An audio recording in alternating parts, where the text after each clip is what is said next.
Bà con bà hai đi mua đây là mi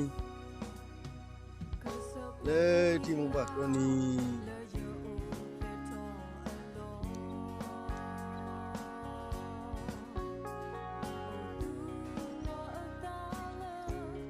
bà con nhà cả nhà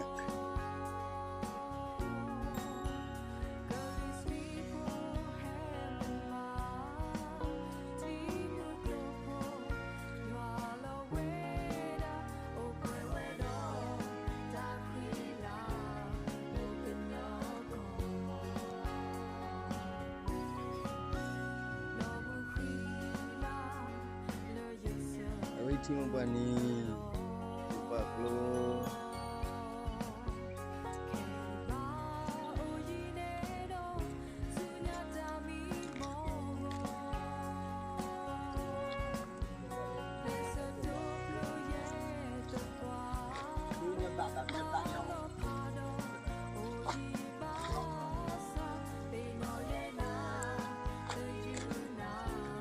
áo quệ bên phía cô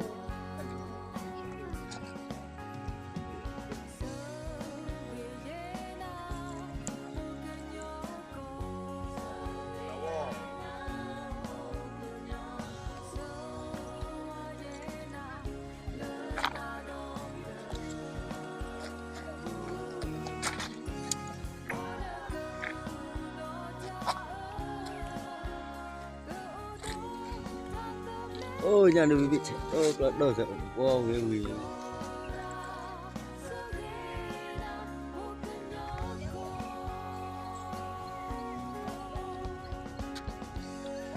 giờ hai nên mua mực á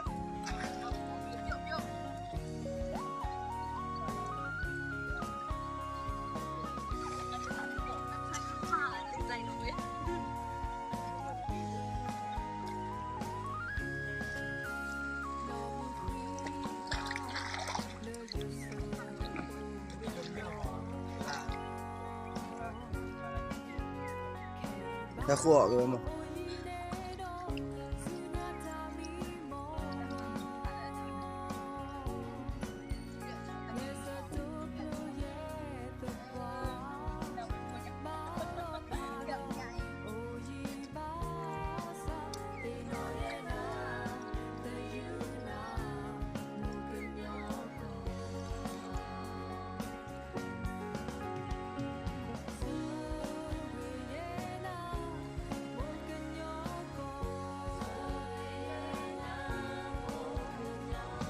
ui,